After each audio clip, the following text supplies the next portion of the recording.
We are finally in the midst of awards season. The Golden Globes are this Sunday. Today, I'm going to give you guys some predictions. Let's do it. What is up, Flick fans? Welcome back to my channel. Like I said, the Golden Globes are Sunday night. I'll be bringing you all a separate video reacting to that, but I actually haven't given you my thoughts on who I believe is going to take home each award. I reacted to the nominees. Some of them very confusing.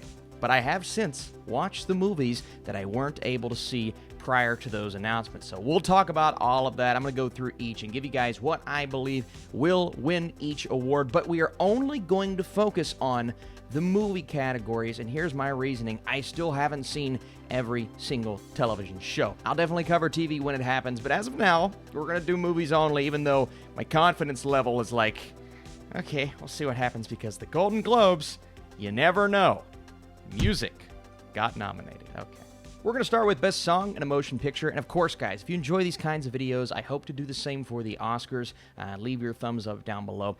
But Best Song is a bit of an easier choice for me. It comes down to two choices, and that is Fight for You from Judas and the Black Messiah, only because I think that song is relevant. I believe it's very impactful when it comes to the structure of the movie. And of course, Speak Now from One Night in Miami. Now, Speak Now is being talked about, I believe, just as much, if not more so, than all of the other nominees here.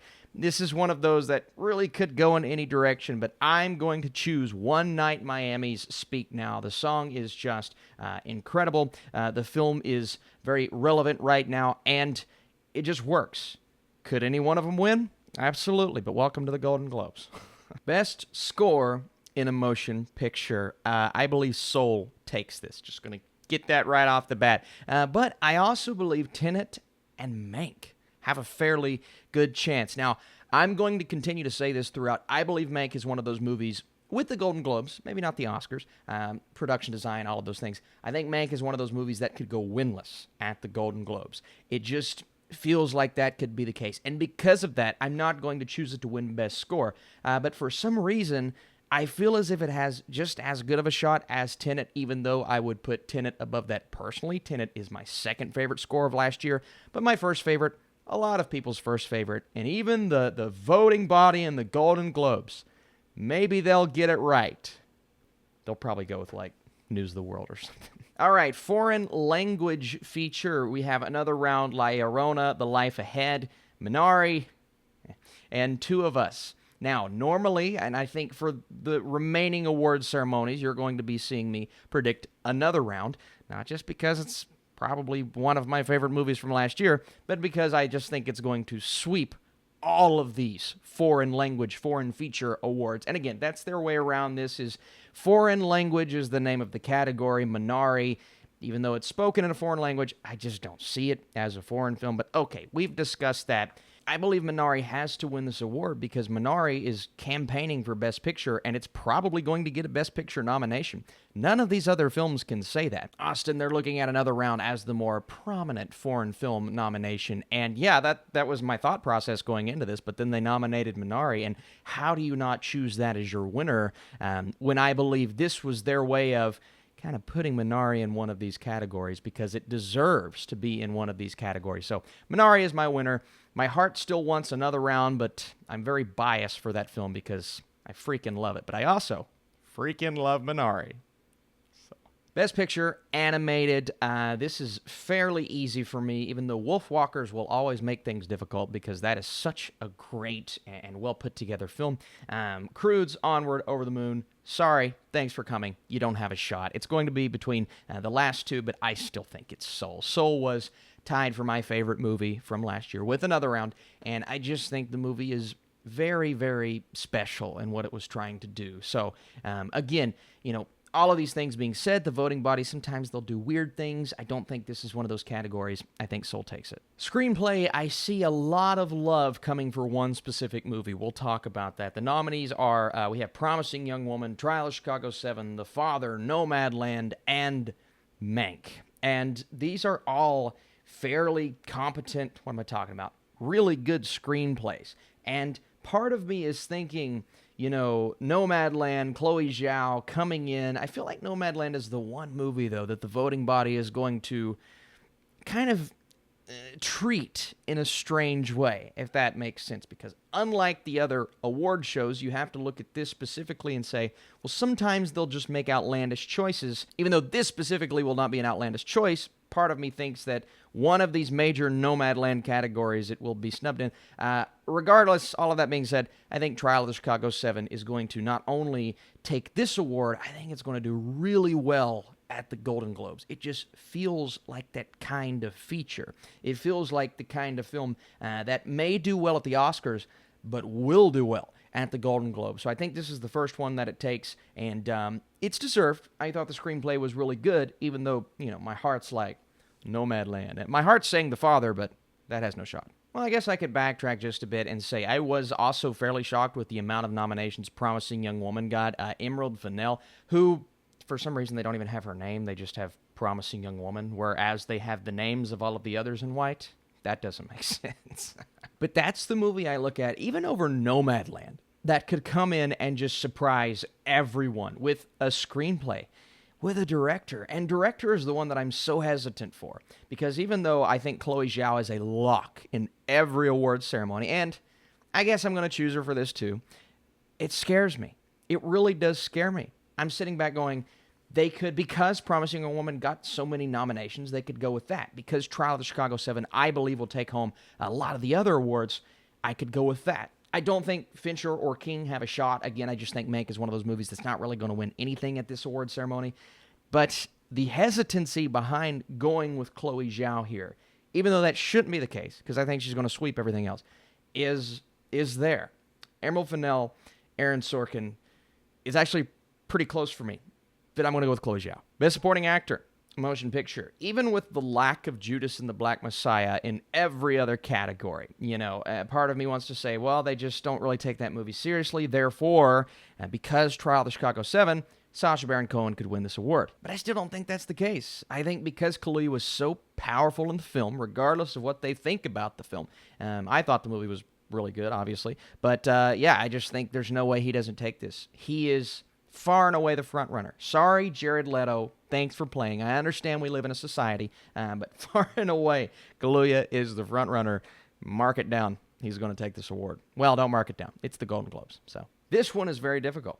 It's very difficult. Part of me wants to say Amanda Seyfried, and then I just think Mank is going to get snubbed. Well, not snubbed, but I just don't think it's going to win anything here. I am truly between Olivia Colman and Glenn Close. Jodie Foster was really good. Helena Zengel, great in News of the World. But Coleman and Close, it's going to be, again, the competition between those two.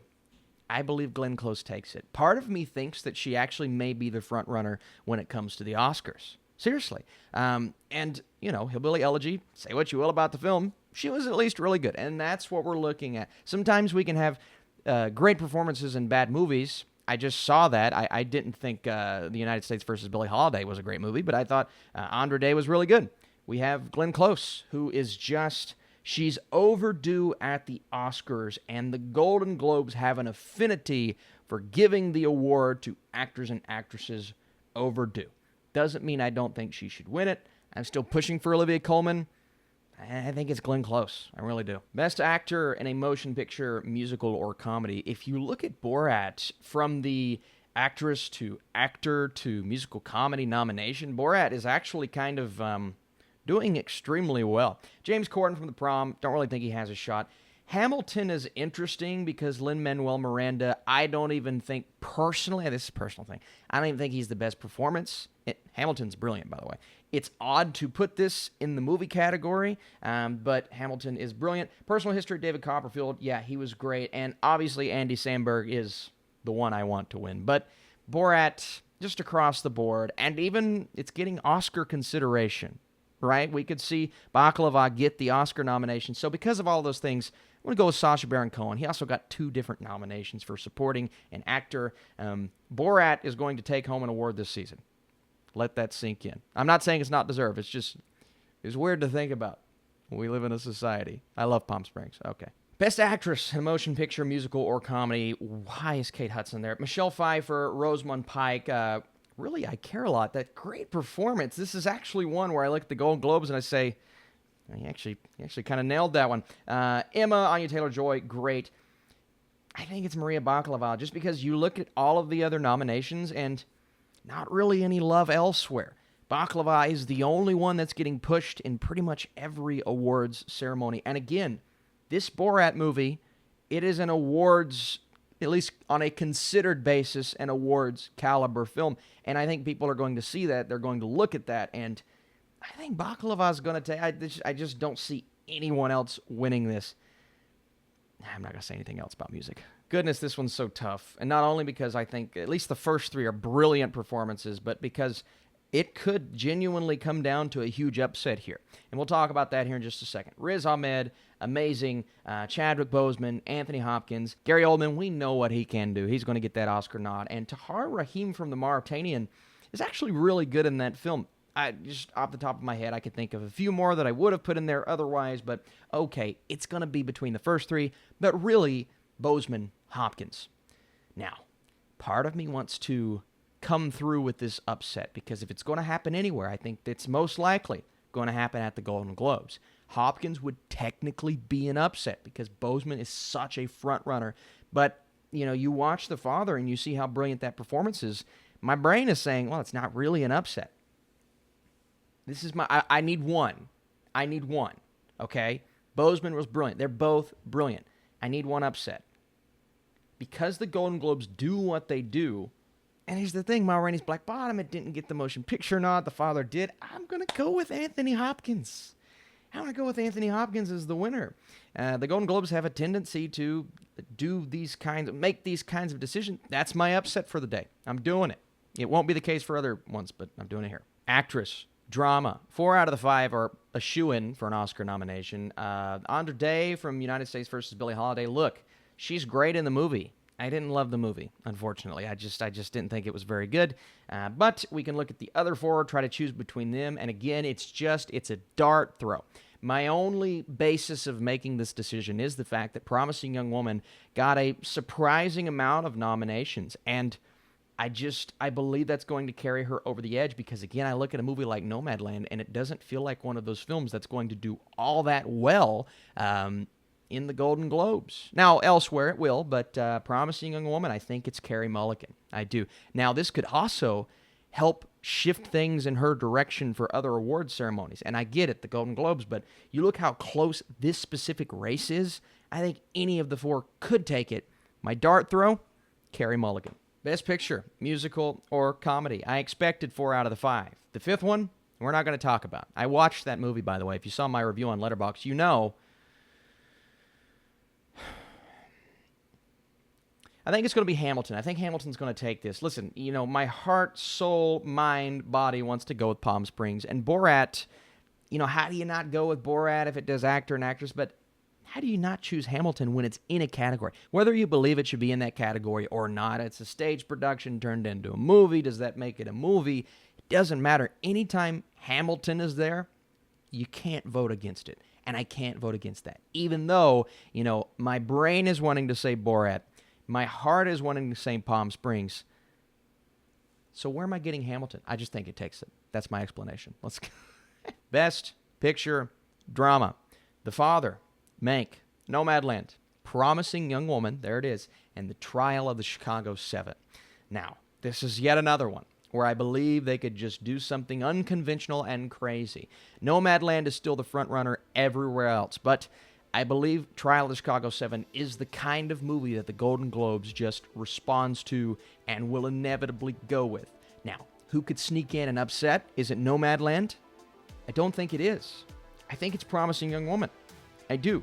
So if I had to pick an upset, I've already done that. But if I had to pick another one, I would say Promising Young Woman. But I'm going to play it safe with this one just because everything is kind of leaning in the favor of the Trial of the Chicago 7. So I believe it's going to take home this award. Is that it? Did we do it? I think we did. So here is what I need from you all. First off, what are your predictions for the Golden Globes tomorrow? How do you feel about this awards ceremony? Do you think something could come in and surprise us all? It tends to happen. So I need you guys down below. If you like this video and you want to see more awards coverage, be sure to drop it a thumbs up. It really does help the channel. I appreciate that big time. And come back, because tomorrow we're not only talking the Golden Globes, but I'm giving you guys the best and worst movies of February. Okay, I'll see you soon.